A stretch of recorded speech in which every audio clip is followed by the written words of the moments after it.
Now, in the previous lesson, we saw some misconceptions, cleared them, and also learned that over long periods of time, stocks create wealth. There's no refuting that. Let's talk about companies now. So, when a company needs to start, they always start small, humble beginnings. But it needs capital. It needs capital to grow, needs capital to hire and expand business. Now, there are various stages of these capital. So, initially, maybe friends, family get that money on. After that, you have something called angel investors. So, these are private individuals or individuals who are very wealthy, willing to invest in companies showing a lot of promise. Then we have venture capitalists, private equity, and finally IPO, that is listing on the stock exchange. Now, what's interesting is that the average citizen of India, like you or your friend or I, cannot usually invest in these companies during these stages. Because the company is private, it requires some skill for due diligence, and well, they're just not usually done. But when these companies go public, that is, when they list on the stock exchange, you can actually invest in them through the stock market. And that's why that's so beautiful. But I wanted to talk about one more thing. Back to the basics. What is a stock? Basically, a stock is issued by companies to the public. The public, therefore, buys these companies, the companies raises this cash, and this money is invested to grow the business. It's as simple as that. To understand what a stock is, we're going to see the life of a company from startup all the way to big business and the decision to go public. With him, Raj. Raj is your ambitious entrepreneur who wants to take his skills of making the best sweets in Bombay into a business. He wants to sell gulab jamuns, jalebis, rasmalais, you name it, and take it to the public. Like any true entrepreneur, he wants to start a sweets stand, and he calls this Raj's Sweets. You and I are going to guide him on how to make his business a success. All right, so first we need to get the basic paperwork out of the way. He calls his company Raj's Sweets Private Limited and incorporates it. Now he can begin his business, but before actually setting up shop, he needs capital. For that, he has his company, which is 150 shares in total. What he does is he finds an investor, a wealthy individual, willing to invest and who believes in Raj's vision to grow this company. He sells 50 shares for 1,000 each to this angel investor. Angel investors are wealthy individuals who are looking to invest in small startups who have a lot of promise. So he now has 50,000 rupees coming into the company as funding. Now what's interesting is that despite selling these 50 shares, Raj is still in control. He still is majority stake and he still owns 100 shares. Great. At this point, the company is worth 1.5 lakh rupees. But then Raj comes to a realization. He still doesn't have enough money left. So, exhausting all of his investing options, he now goes to a bank who gets him a loan for 1 lakh rupees for the company. The bank lends this 1 lakh to Raj at 10% interest annually. Raj gets the loan and he's ready to start business. We have two investments coming into Raj now. On one hand, you have the banker who's lent 1 lakh rupees to Raj's investment. He's lent 1 lakh at 10% annual interest, meaning he earns 10,000 rupees. Whether the company does well or not, he gets that fixed return. Banks are risk averse, but they still want to make a return. So they're happy with that. Fantastic. On the other hand, you have the angel investor. And the angel investor owns 1/3 of the company, that's 50 shares, and has invested 50,000 rupees into Raj's Sweets. And basically has taken more risk than the banker, but he also is open to much more profits. You see, if Raj's grows all the way from one stall to thousands of stalls over the next 5 or 6 years, he can pocket a huge difference. If Raj company is say worth 600 crores by the time it has pan-India presence, the angel investor owns 1/3 of that 600 crores. That's 200 crores, my friend. On the other side, the banker still gets only 10,000 rupees. That's the fundamental difference between them. The angel investor believes in Raj's business, the management, the future of how this exponential growth can go up, and he can ride that wave upwards. In Raj's case, we have only one investor. That's the angel investor. There can be multiple investors. Look at this of Infosys. This pie chart shows different shareholding patterns. And this can be different in all different companies. All owners own this share, and each share has its share price. But let's get back to Raj. He was starting his company, right? So Raj now has some cash. He can finally begin running and starting his venture. For that, he first needs to set up a basic sweet stall. He needs to get inventory and finally hire one employee to help him out to make those sweets. He begins making those sweets. But let's forward right ahead in time. Let's forward one complete year. Raj's Sweets has done fairly well. The word spread, and by the end of the year, his net income after expenses and taxes is rupees 38,000. Now that honestly doesn't sound like a lot of money. So he needs to make a decision. Should he continue growing Raj's Sweets or not? Because 38,000 rupees doesn't sound like a lot considering he spent the entire year working full time. But let's not get ahead of ourselves. Let's calculate what the company can be 4 years from now. Let's make a few growth assumptions. The first growth assumption is that Raj reinvests his profit every year. Now, it would be nice to buy a new house or a nice car, but he decides against it. He is determined to make this company grow. Number two, he also decides that this money that he reinvests will be used to add new stalls every single year. So at the end of 5 years, he will have multiple stalls in the same area or in different cities.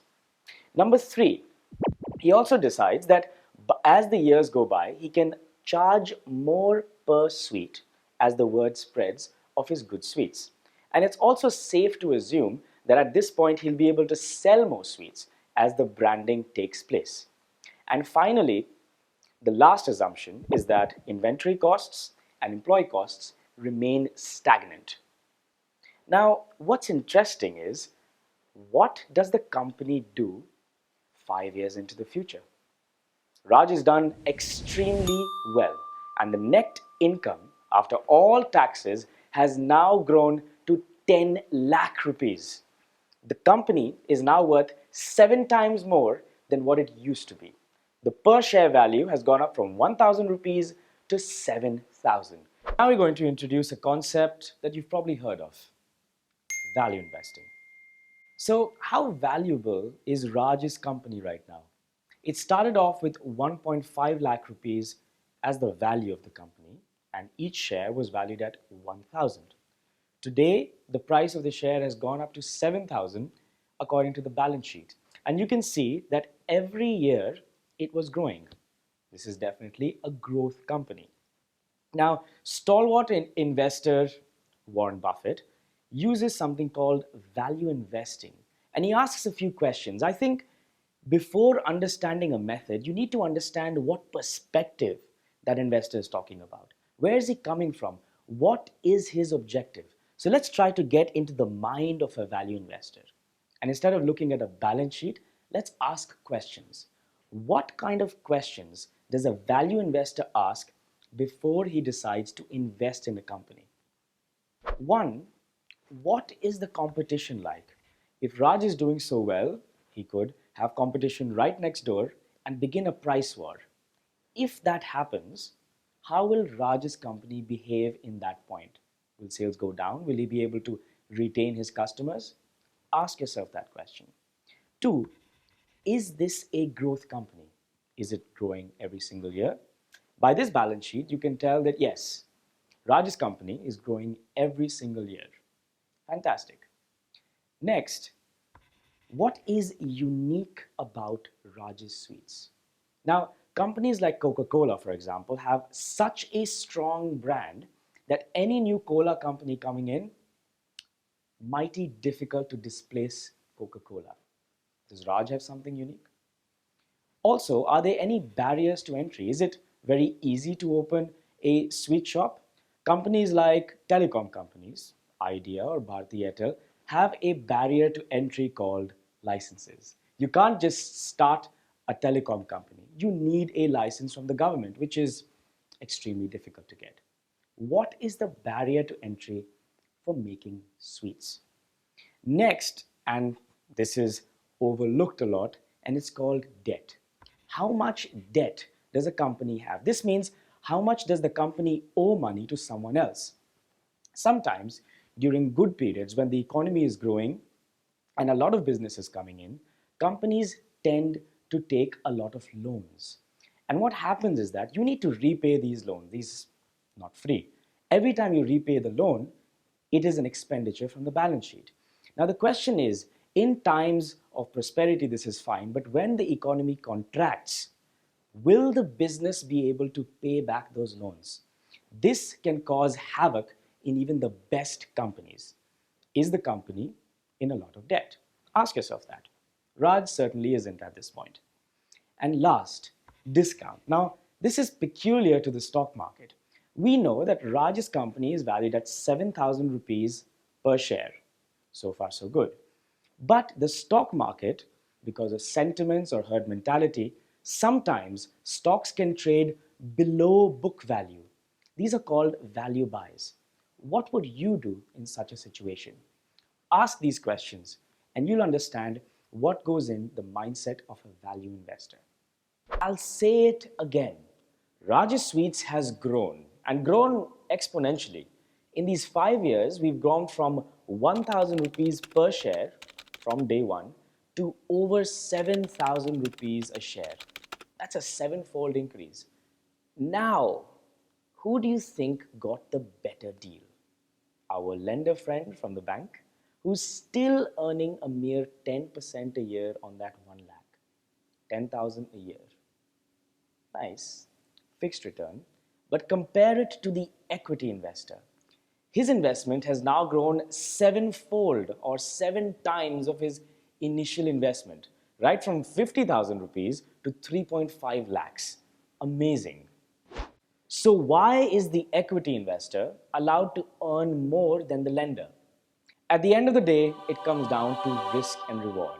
You see, if Raj's Sweets went bankrupt today, then the lender would have first claim over the liquidation.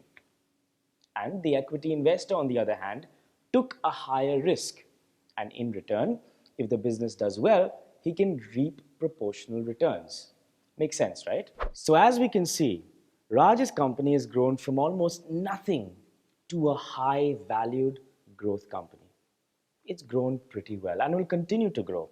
But Raj, he's extremely ambitious. He's thinking big.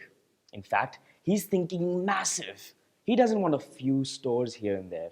Now, he wants a pan-India presence. Imagine 1,000 of his sweet stalls all across the country. But there's one problem. How does he raise capital to actually execute this plan? He has people, he knows inventory, he knows how to scale the business, but one thing's missing. That's the money, and lots of it. He has a few options. First, he can sell to an outright competitor. He has competitors which are much bigger than he has and been around for decades. He could sell to them outright. But Raj loves his company. He also thinks it can be valued at much higher levels as the years go by. So selling is not an option.